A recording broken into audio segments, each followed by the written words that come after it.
back with Jason at True Vintage RC. Thanks for choosing to stop in again and check out another one of my videos. And you've just caught me in the middle of, no, this is not a stick magazine, but this is how RC car magazines were back in the 80s. And this was a copy of the very first RC magazine I ever bought. And no, this isn't the actual copy that I own, but I managed to track this one down on eBay years later, and probably what inspired me to look at the PB Mini Mustang. So that is how it all started for me. 1987 was the first time I bought an RC car magazine, so that's how far back I go in this hobby. And but anyway, look, let's put that to one side. Thanks very much for stopping to check in on the channel and having a look at what's going on. And today on my table you have the AYK Maverick and the Nico Brat. So I'm a bit excited about this because I have never actually driven one of these cars, a Radiant or a Maverick, and this is the very first one I've actually ever driven. So I've driven my Boost plenty of times, and this is a very different beast because this has the motor in the rear rather than being a mid-motored graphite car. This is an alloy, a gold anodized alloy chassis frame car. And yeah, so this is one of the cars I'm taking down to the Bash 2.0. And the reason for that is, look, come on, have a look at this thing. Gold wheels, check it out. This is, in my opinion, one of the coolest cars from back in the day. And it's just because it's one of those cars you just never see. So it's not going to be raced in the heat of battle. It will just be a car to put around the track, but it will be driven. It's set up, completely ready to go. And what I've had to do is come up with a solution for the rear wing mount, aside from other things, because you'll see in a previous video, that's not stuck down yet, but I haven't painted that.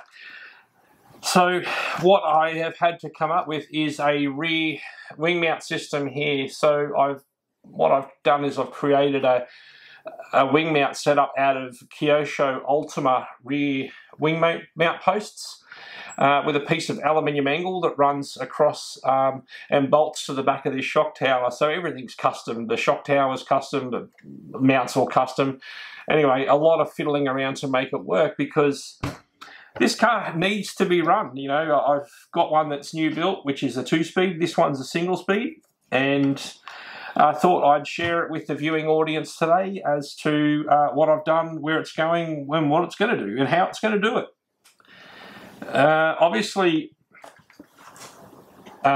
this car has the orange suspension arms like the Boost and / Pro Radiant because I found them to be a bit more reliable. I've seen the black plastic ones, they've actually broken off with the shock mounts. I've seen that on a few cars.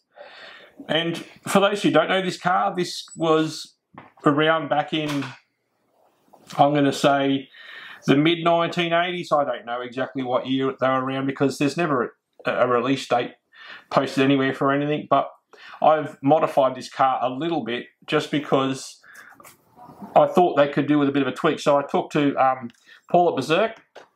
We came up with this top radio plate design here, which allowed me to run the Kyosho Optima style battery mouldings, which hold the stick pack in place.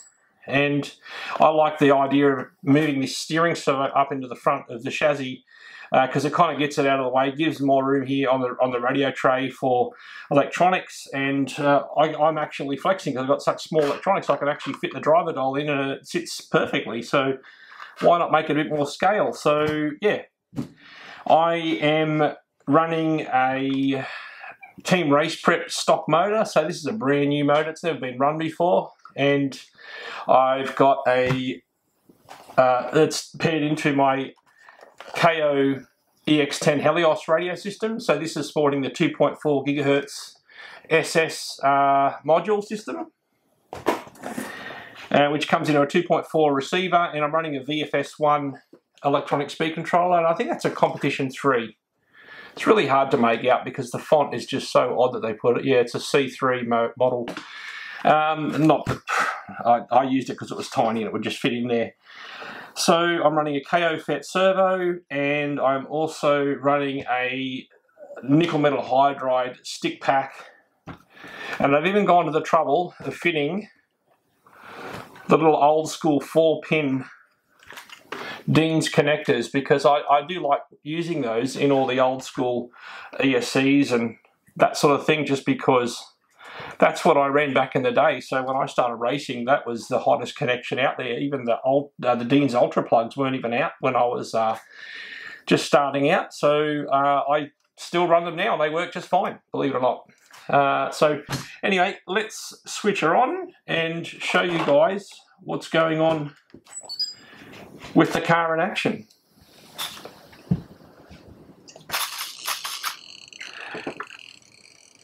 So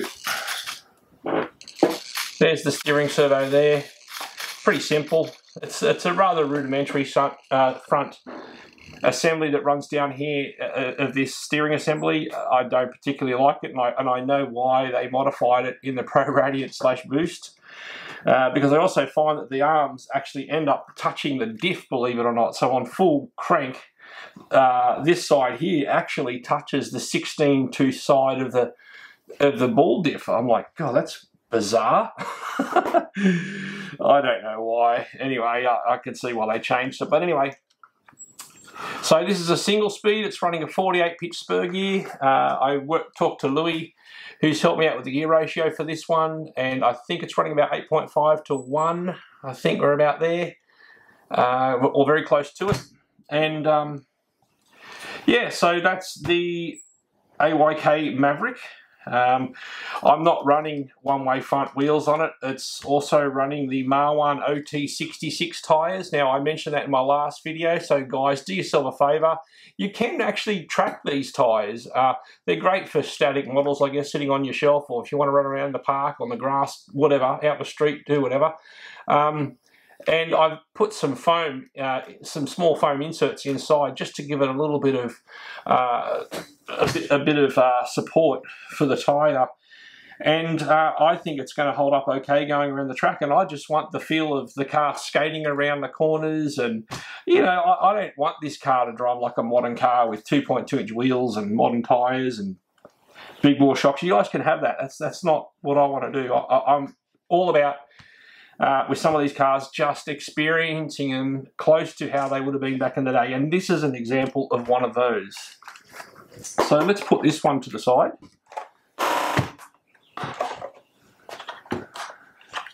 And over here we have the Nico Brat. So again, for those who didn't realise or haven't seen my previous videos, this one was sent to me from Keith over on RC Icons.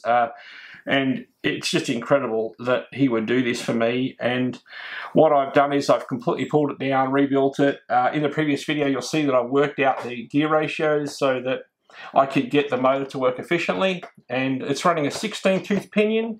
And again, it's running a stock motor similar to what we've got in the AYK. And if you can hear this, that's Velcro pinching off the side of the Lexan under tray. So it didn't come stock with one. So there's the Velcro on the inside of the body there. So it didn't come with a Lexan under tray, but my friend Ant down in Melbourne, back in the mid-2000s, we both ran a Nico Brat, or raced a Nico Brat each, at a couple of vintage events, and he's had a vac forming set up in his business, and he made a mould so that we could make these Lexan under trays, and it's a really nice fit over the chassis. There's no modifications really needed, it goes straight on. The sides aren't very high, but that's okay, it still works, and it gives it something for the body to grab onto and prevent some of the debris from coming inside the car. Now, I took the kit tyres off, you'll see that in the last video, and I've gone with these hot laps because the original tyres were so hard, they're like plastic, and they really, you know, I like them. I like the look of them. They're aesthetically pleasing, but they're like hard plastic. I think they're just not going to hook up at all on the surface. So this car is set up completely with all old school gear, running some Sanyo 1700 SCE matched cells by Team Smooth. That's right. And they came out of the packet and I assembled them, and I'm running them in this car. And what else am I running? I've got a Samwa Super Vortex ESC in here. I'm running a KO FET servo, and obviously this old wheel radio, which is the KO EX9 radio, which I bought off eBay at a very, very good price in America, and I had it sent directly to Keith, and he included it in a parcel to come over to me with this car, and I just thought, look, let's just combine the two. So yeah, anyway, and I'm running a Motorman stock motor, a brushed stock motor. Now, I'm sure that's a slightly newer era than when this car was out, but I just wanted to find a stock motor which was, I don't know, aesthetically pleasing. It's pink, and the shocks are a bit pink, and I thought, well, you know, the stickers, the labels on the cells are pink.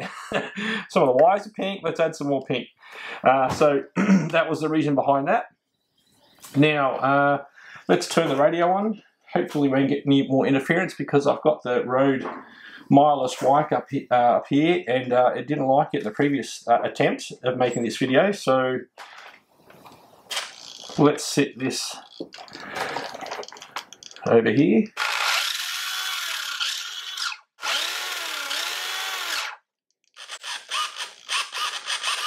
There you are.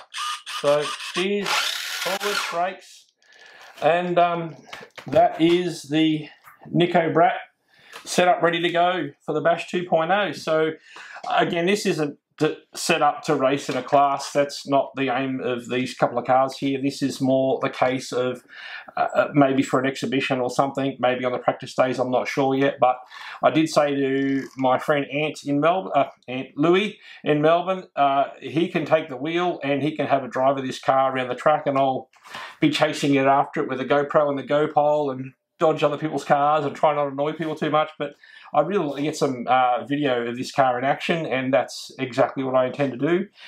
And it would really make it worthwhile also to Keith, who trusted me with this car, and to send it my way, and to get some events, and just get it out there and just reliving some experiences that may have been possible back in the day but are now. Anyway, so those are... There's a couple of cars that are completely ready. Everything's good to go for the meeting, and I'm pretty happy about that. So I thought I would also dig these little babies out. So there's one Team Losi XX4 World Edition car, and there's two Team Losi World Edition XX4 cars. So I built these cars almost exactly the same. I had James Ainsley in South Australia paint these body sets for me. So these are original Lexan bodies, not reproduction.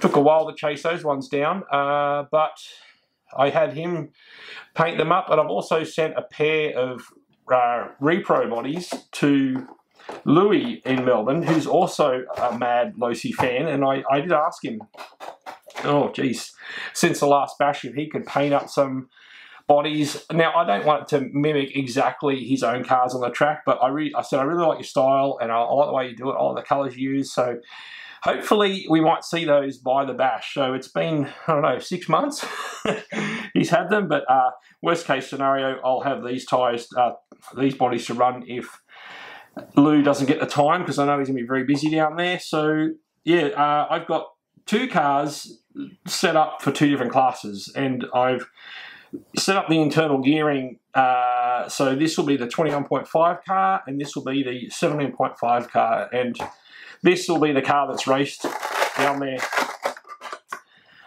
for the event. And I'm running a Trinity 17.5 slot machine motor, and yeah, it is super quick. It's great fun to drive. I did set up the 21.5 for the CASO meetings, and they were going to be doing a fixed timing 21.5, but I don't know where they're up to with that now. I think they've left it to open 21.5, and to me that just sounds like a great way to have motor wars in what's supposed to be a very stock class. But Anyway, it's interesting. I don't know the technical side of the latest gear, and I don't know where they could fit in some of the older gear. As an example of that, I've got 10-plus-year-old 10.5s, which may very well not even be as quick as this 17.5, but they're saying 17.5 is the lowest turn you can go as brushless goes, and I don't know how to figure it out. Sure, there's KV ratings and what have you, but I don't know where we're up to in regards to how to gauge what motor's quicker, other than to put them in the car and put them around the track and see how they go. I hope they figure it out, because I always liked the stock and the mod classes, and it seems to have gone away a little bit from that, because mod just used to mean open motor. You could put any motor in you like, and to pay credit to the Bash, 17.5 may be the brushless limit, but you can run any brushed motor you want. So if you're on a 10-turn, 12-turn, whatever, you can do it. I don't think anyone's going to really want to do it, because who's going to want to cut brushes on the day and mess around with motors? I don't know. But anyway, to talk a little bit about the XX4, I mean, these cars have serious race pedigree, and I'm trying to keep it as close to originally, well, era correct is what it would have come. Now, you'll notice here that the cell slots have been filled in, and thank you very much to Scott Lang, who gave me the idea to actually just tape off with some sellotape the bottom of the chassis. In fact, what I ended up doing was I ended up taping off the inside, and from this side I was just filling it with graphite powder, tapping it, letting it settle, and then dripping CA glue into it, and until it was just overflowing, and I just let it cure for a day or so. And then I just wet sanded it, and oh, I'm just so impressed with how it's come out. It's just given a little bit more protection to all the electrics on the inside. I'm running a LiPo down one side, just a LiPo shorty, and yeah, pretty basic gear, nothing super special. I'm sure there's going to be guys there with all the latest and greatest, but no, I'm not really that financial to throw crazy money at these events. I just tend to take the cars that I already own, or on occasion I buy a car here or there, but it's not that often anymore. I think people get the illusion that I'm constantly, anytime I put up a car on a video, it's something that I've purchased, and you know, it's not the case. It's really not the case. I've had like these AYK cars, you know, I've had them for many years, and pretty much most of my collection I've had some of them for 10 to 15 years, and it's not a new thing for me, and that's cool. It's good that people want to share what they're buying and what they're getting into, and I kudos to them for that. But my thing is, it's more a case of the relationship I have with the history, the racing, and you know, the XX4 is a car I recently picked up. I picked up one maybe like 3 or 4 years ago, 5 years ago maybe. It was a new built car and had a bunch of parts, and I just never got around to building it. And after seeing the XX4s going at the Vintage Bash at Kiel last year, I was just like, wow, I've got to get my car up and going. And then I got one up and going, and then I found another parts car, and then this, and then that. Before you know it, you've got 2, 3, 4, 5, 6, whatever. But I've managed to sell off, I think 3 of them now. And I've got these 2. I've also got, what I'm building is a new built car, which is just going to be for display. I didn't want to drive that one. I don't want it to turn a wheel. Anyway, next, what's going on next? So let's put these cars to one side.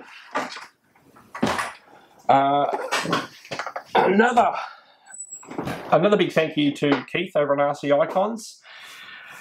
He saw my video with the PB Ace aluminium gearbox side plates, which Wade Skelton dropped in CAD and machined himself for me out of alloy billet, because I have a car that is most of the way there, but it needs a few bits to make it complete. And I sold Keith my very best PB Ace, and no regrets. I'm happy he's got it. That's cool. But I had this third car, which was a Bitzer, and he said to me, "Look, Jace, there's an auction going over in eBay in the UK, but they don't sell to overseas. He goes, look, let me look after it for you. I know someone. So I got a message, I think, the same day. Next day, guess what? We got those parts for you. I'm like, what? Anyway, this is what arrived in the mail. I saw this morning the postman had left it out the back yard for some reason. He somehow got the back gate, and anyway, I've already opened the box, so I'm not going to put you through that. But 2 new in packet PB Ace transmission parts. So this bag has the front and rear ball diffs. It has the main belt that stretches from front to rear, and this one's got the 48 pitch spur gear, the alloy hub that it mounts to.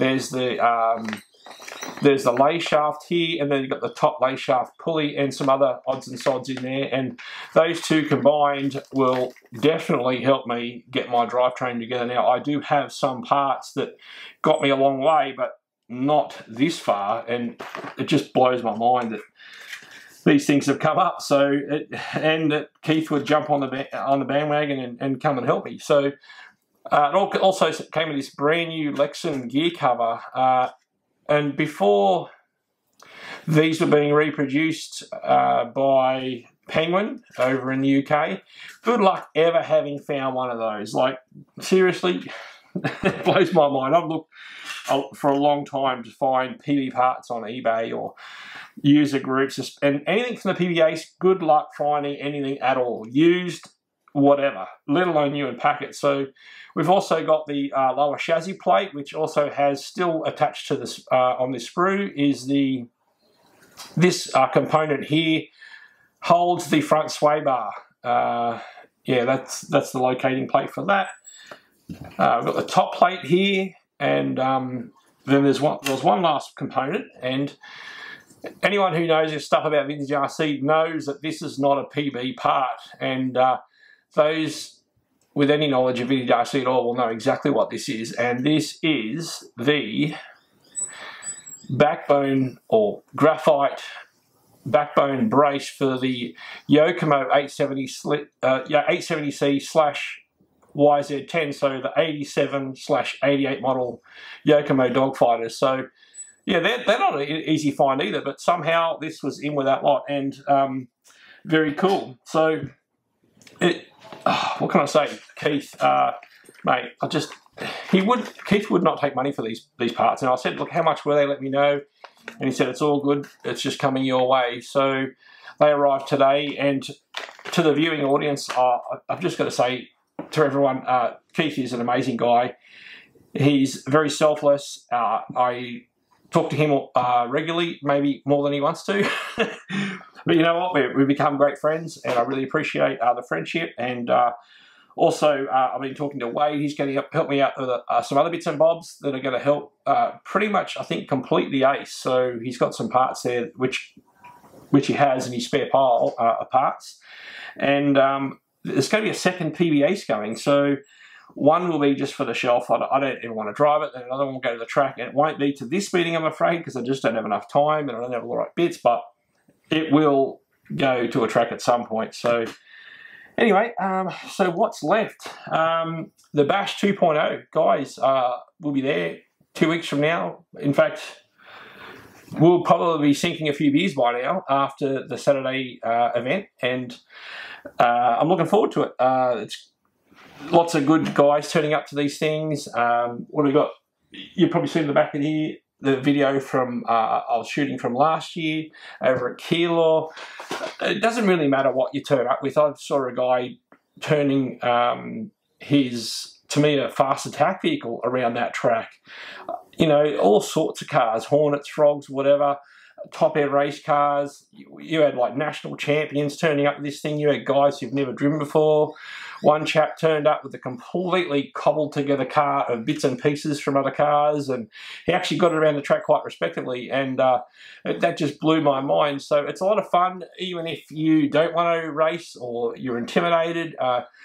Don't be. Turn up, come and have a look. And there were guys who did turn up last year, and they're going to come and compete this year because they knew how much fun it was. At one point, there was spectators just lining two sides of the track. It was just crazy, you know, 2 and 3 deep, some of these people. And it was just fantastic. The camaraderie, the fun, the laughs. It's like little schoolboys just giggling, you know, having a blast. And it's good to be able to go back. It's good, healthy fun. No one's getting hurt. And we're just reliving old memories or giving a chance to live out some new memories. So anyway, I think I'm just about done. Thank you very much to everyone who's chosen to stick through and watch the video. I appreciate those who subscribed, and I'm not monetized, so whatever happens, happens. You know, if you like the video, leave a thumbs up. If you don't, thumbs down. Look, I just do this really to share the enthusiasm with the vintage RC community. I'm not really trying to win over anybody who's not into it. If there are 10 views on the videos from people who generally do like it and they get some use out of it, that's all I could ask for, really. So anyway, thank you very much for stopping by and checking out the video, and I'll be back very soon with an update, probably a week before the event, because I've still got a bunch of cool cars. Like I've got the Traxxas TRX1, the Cookies RC10 GX to finish. I've got my Shoemaker Pro Cat, which is almost finished. Ultima Pro XL, which is just about ready. Hopefully I'll get my Yokomo Dogfighter ready, so that's my 870C. What else is there? I've got my Marui Samurai, I've got some Zertas, I've got a Mugen Bulldog 2 to put electrics into. Anyway, heaps more cars to put on the channel ahead of the event, so I'm going to do my best to make more videos and get it out, and hopefully it inspires some people to get along and just come have some fun. So thanks for watching, guys, and we'll see you very soon. Bye.